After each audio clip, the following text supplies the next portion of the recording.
Hello, I'm Bill McDonald, Adult Services Librarian for Charlotte County Libraries and History. And I'm Crystal Diff, Program Coordinator for History Services with Charlotte County Libraries and History. And today we're going to talk about what's in a name, how certain areas, streets, and places in Charlotte County originally got their name. So the first one we're going to do is Murdock Circle. So Murdock Circle is right in the heart of Port Charlotte area, and a lot of people don't know where that name Murdock comes from. We see Murdock all over the place. So with the news of the Charlotte Harbor and Northern Railroad, or the CH&N, moving into the area in 1907, land speculator John Milton Murdock saw an opportunity and bought about 80 acres of land in the right-of-way of the railroad. In 1912, they ended up renaming the Charlotte Station and the Charlotte Post Office to the Murdock Station and Murdock Post Office after he made a deal with the CH&N. In 1914, he officially platted the town of Murdock right in that area and ended up selling the deeds to the land before he even owned it, even to his own father-in-law.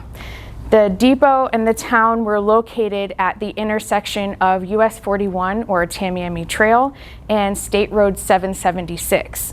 And that's right near the Port Charlotte Town Center. Murdock Circle surrounded the heart of that intersection, and it still forms a complete circle today, although the names of the east half of the circle have changed to Enterprise Drive and Paulson Drive. There's a historical marker for Murdock at the county's Murdock Administration Building. And this library, Crystal, the Mid-County Regional Library, is on Forrest Nelson. And Forrest Nelson was a real individual.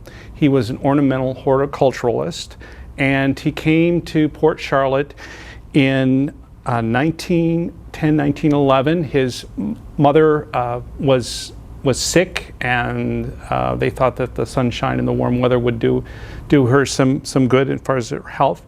In 1930, Forrest Nelson purchased 180 acres of land from A.C. Frizzell, the land baron of that time. He paid about $600, and he developed his home and a number of gardens. Like I said, he was an avid horticulturalist, and he had a real passion for orchids. And we are so glad that he purchased the land from A.Z. Frizzell because in 2005 we opened up the Mid-County Regional Library, replacing the Murdock Library that was on Murdock Circle, which you already talked about. The next road we're going to talk about is McCall Road, and that is at the intersection of County Road 771 and State Road 776, which is really the only visible marker left of the town of McCall. State Road 776 is named South McCall Road as it runs through this section of Charlotte County from the Elgibine Bridge out to Riverview Avenue in Inglewood. The Charlotte Harbor and Northern Railroad platted the town of McCall in 1909 along the rail line running from the phosphate mines in Mulberry out to the port of Boca Grande. It was named after C.B. McCall, who was the general freight and passenger agent in Boca Grande. There were structures built in McCall to house the railroad workers, and then over time they brought their families and the town started to grow more and more. By 1928, McCall was a non-stop station, and cattleman A.C. Frizzell, whose name you'll see pop up very frequently in Charlotte County history, purchased the railroad property, demolishing most of the buildings. He also ended up owning the land in Murdock. The last remaining structure of the town was lost to fire in 2004. There is also a historical marker for the town of McCall at the Cape Hayes Pioneer Trailhead Park off of Gasparilla Road. And you mentioned Eljo Bean. So, Joel, that was developed by an individual by the name of Joel Bean, who was a real estate developer and attorney from New England, primarily from the Boston area. And he wanted to develop a community on the Myakka River that would have hexagonal circles and a central plaza. And he was originally going to name it South Boston and name the streets after various Boston landmarks. But then after consideration, he decided to take his name, Joel Bean, and make an anagram out of it, and he called the development Eljo Bean, making it sound more exotic to potential customers that wanted to purchase land there. And he did suffer some financial setbacks in the late 1930s, and by the early 1940s, when he died, he was destitute. So the people of Eljo Bean, some of the citizens actually chipped in for his funeral cost. Now, there was in 1968, December of 1968, when Barbara McCall was kidnapped, one of the principal kidnappers, Gary Stephen Christ, was apprehended by local authorities on Hog Island, which is right next to Eljo Bean. In fact, the local authorities that apprehended Christ were camped out in Eljo Bean, waiting to hear Christ's move and be there to capture him. So it did feature prominently in the Barbara McCall kidnapping, which became the subject of 2 television movies, a book, and of course we've done many programs on it as well. Yes, I have been known to play Barbara McCall. That's right. From time to time. And there's a lot of place names in this area named after people. You'll find out as we go through this segment. Another one is Gilchrist Park. And this park is along Retta Esplanade in Punta Gorda. And it's named for Governor Albert Gilchrist. And he became very influential in the town of Punta Gorda.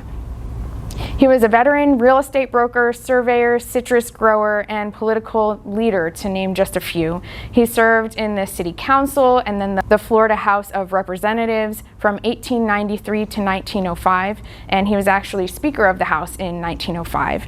He became the 20th governor of Florida from 1909 to 1913. He was very well liked in the area, and he was known to give children money for sweets like candy and ice cream, and he actually willed funds to the local Masonic Lodge to give out free ice cream on Halloween. And that's a tradition that still goes on to this day because of local organizations that still donate money to keep that tradition alive. So you can still go out on Halloween night to get some free ice cream at Gilchrist Park. The southbound bridge of 41 crossing over Charlotte Harbor is also named after him, and as well as Gilchrist County in Florida. And you mentioned places being named after certain individuals. Kings Highway. And when I first went on Kings Highway, I thought, wow, here's a highway that's not named after a duke or a knight, but an actual king. So I thought maybe it was named after King Louis XIV or King Henry VIII or Curtis King, the legendary saxophone player. But it's actually named after a king of cattle baron king by the name of Zeba King.